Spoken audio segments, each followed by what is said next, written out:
और एक स्टैंडर्ड के साथ आप देख रहे हैं भारत तकनीक बिजनौर से आ रही खबर। बाल दिवस के अवसर पर कांग्रेस पार्टी ने समाजी समरसता सांप्रदायिक विषय पर कौमी एकता मंच विचार गोष्ठी का किया आयोजन। कौमी एकता मंच विचार गोष्ठी में सांप्रदायिकता बनाम समाजी समरसता विषय पर कांग्रेस पार्टी ने नैया रोड स्थित कृष्णा बैंक्वेट हॉल में आयोजन किया, जहाँ पर कार्यक्रम की अध्यक्षता पूर्व जिलाध्यक्ष डूंगर सिंह व संजय सन्नू भाई ने किया। कौमी एकता मंच कार्यक्रम में बतौर मुख्य अतिथि के रूप में कांग्रेस जिलाध्यक्ष शेरवर पठान पहुंचे। कौमी एकता मंच विचार गोष्ठी की शानदार व्यवस्था की कमान पूर्व सांसद व मंत्री श्रीमती ओमवती व श्री आर.के. सिंह व नगीना नेटवर्क से कांग्रेस के संभावित प्रत्याशी श्रीमती हेमलता राजू सिंह ने संभाली। कौमी एकता मंच कार्यक्रम में आसपास निगम क्षेत्रवासियों ने सैकड़ों की संख्या में पहुंचकर कार्यक्रम में शिरकत की, जहां कौमी एकता मंच कार्यक्रम में वक्ता के रूप में श्री आर.के. सिंह ने कहा कि बीजेपी ने देश में मुस्लिम स्वतंत्रता सेनानियों का इतिहास लगभग समाप्त कर दिया, जबकि जनपद बिजनौर सहित देश के तमाम मुस्लिम सेनानियों का देश की आज़ादी में अहम रोल रहा। श्री आर.के. सिंह ने इस विषय पर उनकी कुर्बानी को याद करते प्रोजेक्टर के माध्यम से विस्तार डालते हुए संबोधित किया कि कार्यक्रम में जिलाध्यक्ष शेरवर पठान, मुफ्ती मोनिस आदि वरिष्ठ कांग्रेस नेताओं ने अपने विचार व्यक्त किए। कार्यक्रम के समापन में अपने संबोधन में पूर्व मंत्री ओमवती ने कहा कि देश की बदहाल व्यवस्था दिन प्रतिदिन बिगड़ती जा रही है। उन्होंने देश के हालात को सुधारने में कांग्रेस की सरकार बनाने पर जोर दिया। कहा कि हम कांग्रेस के सच्चे सिपाही हैं और पार्टी में टिकट मांगना सबका अधिकार है, इसलिए मैंने अपनी पुत्रवधू हेमलता राजू सिंह को कांग्रेस की प्रत्याशी के रूप में चुनाव मैदान में उतारा है। श्रीमती ओमवती ने समस्त कांग्रेस कार्यकर्ताओं से अपनी पुत्रवधू की कामयाबी के लिए क्षेत्रवासियों से जोरदार अपील करते हुए कौमी एकता विचार गोष्ठी कार्यक्रम में पहुंचे सभी अतिथियों व क्षेत्रवासियों का हार्दिक आभार व्यक्त किया। देखिए ये खास रिपोर्ट। कभी से दरखास्त करूंगा कि बनाए कर जो साहिबान की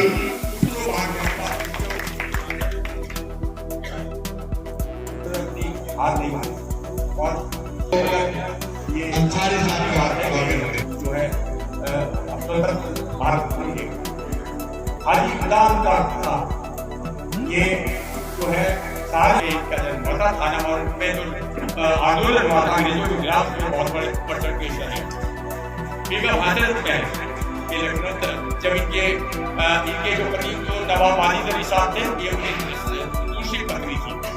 जब उनको वालिद अली साहब को कलकत्ता भेज दिया अंग्रेजों ने गिरफ्तार करके, तो फिर इन्होंने खुद अपनी बात को संभाले, अंग्रेजों के खिलाफ लड़ी, मुकाबला किया। ये है बेगम साहिब जीनत महल। ये बादशाह जफर साहब की लोकप्रिय पत्नी थी, आप नाम जानते होंगे।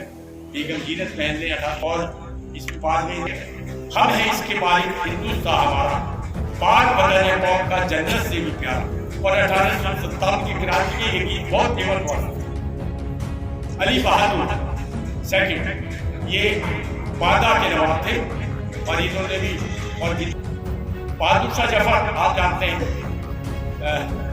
ने अंग्रेजों की गिरफ्तार करके ये क्रांतिकारी गिरफ्तार, ये आखिरी मुगल शासक थे। हमारे अध्यक्ष मेरी पार्टी के अध्यक्ष रहे और हमारे ब्लॉक के अध्यक्ष बेटी जो है बहुत वोटों से जीतेगी और उसमें मेरी मेहनत शामिल होगी। जय हिंद जय भारत। देश के अंदर शांति और सुरक्षा प्रभावित होती है, इसके अंदर विकास प्रभावित होता है, समाज बढ़ता है। जातिवादी ताकतें और धर्म के ऊपर चलने वाले लोग ये सब इस देश की दुश्मनी की बात करते हैं। धर्म हमारा लेकिन और कांग्रेस पार्टी के जिलाध्यक्ष भाई शेरवर पठान जी, श्री आर.के. सिंह साहब आज का सफल संचालन कर रहे हैं, हमारे काजी असद मसूद साहब जो जिला समिति के चेयरमैन हैं, हमारे अल्पसंख्यक के जिलाध्यक्ष भाई अनीस विशाल अंसारी जी, हमारे ऑल इंडिया कांग्रेस कमेटी के सदस्य हमारे मुफ्ती मोनिस साहब के लिए तैयार रहें। बहुत वक्त हुआ है तो दोस्तों, इस महान देश के लिए, भारत महान देश के लिए कांग्रेस एक ऐसी पार्टी है जो कांग्रेस की रक्षा, देश की रक्षा और विकास कर सकती है, उसके नेतृत्व में आगे बढ़ सकती है। और दूसरे दल जो जितने भी आएंगे वो सांप्रदायिकता, धर्म, जातिवाद और क्षेत्रवादी जनता को वास्तव में इस कटु सत्य को समझना होगा कि हम लोगों को सबको संगठित होकर इसका संघर्ष करना है, मुकाबला करना है। और अगर ऐसा नहीं करते हैं तो आपके लिए देश बहुत खतरनाक मोड़ पर जा चुका है। बस मैं ज्यादा बात नहीं कहना चाहता हूँ। मैं चाहता हूँ कि कांग्रेस पार्टी को मजबूत करिएगा। 4-5 नेता मुलायम सिंह जी जैसे लोग भी हो जाएं तो भारतीय जनता पार्टी का कोई मुकाबला नहीं कर सकता।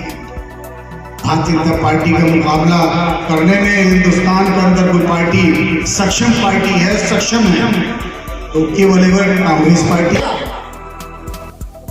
और अधिकार मिलने के लिए संविधान का रहना जरूरी है और संविधान को आप लोगों का सहयोग जरूरी है। इससे बड़ी बात क्या हो सकती है जो कभी नहीं हुआ। सुप्रीम कोर्ट के 4 जज बाहर निकल कर आते हैं और प्रेस कॉन्फ्रेंस करते हैं और कहते हैं कि अगर हम ये अंदर की बात ना बताएं तो शायद हमें इतिहास माफ नहीं करेगा कि आप लोग यानी जनता बाहर आए और इसको बचाए, वरना तो संविधान बचने वाला नहीं है।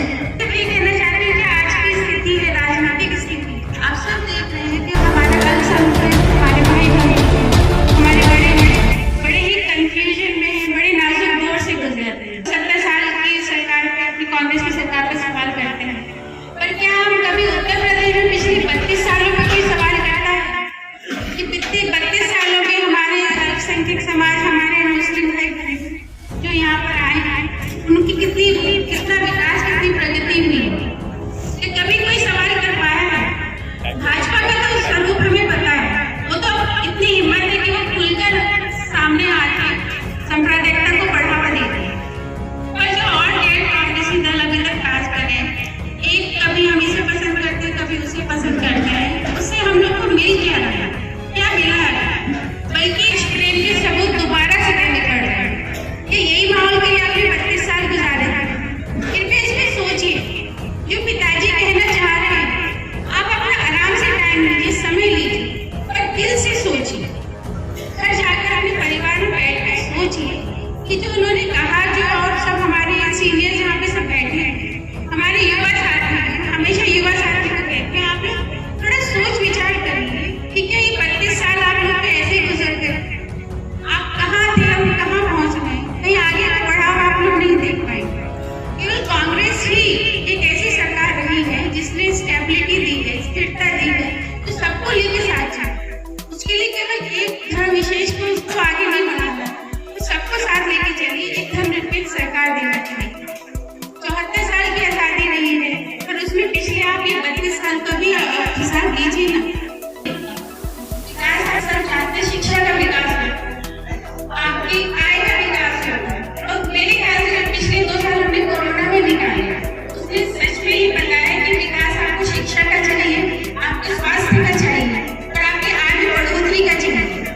हमसे साथ दीजिए, थोड़ा कांग्रेस और स्ट्रॉन्ग होगी, थोड़ा आप लोग का क्या कहें, कांग्रेस को आप अपना हाथ दीजिए, वो मुट्ठी बनेगी, सबको साथ लेके चलेगी। इसमें कोई शक की गुजारिश तो है नहीं। इस वक्त मैं रह गई है आप सबके लिए, अपना वोट कांग्रेस को दीजिएगा, सोच समझ के दीजिएगा। मैं अभी ये भी बात नहीं खत्म करना चाहूंगी, आप सभी से गुजारिश है, जो भी पिताजी ने कहा है, क्योंकि उनसे ज्यादा दिल से लगा हुआ कोई मुझे नगीना में नहीं दिखता, जो नगीना का नगीना हो, जो आप लोगों को सही दिशा दे पाएगा। कृपया आप सब उनकी बात पर गौर फरमाइएगा। नमस्कार। आप करेंगे मेरे अपने जिले उन्नाव के कई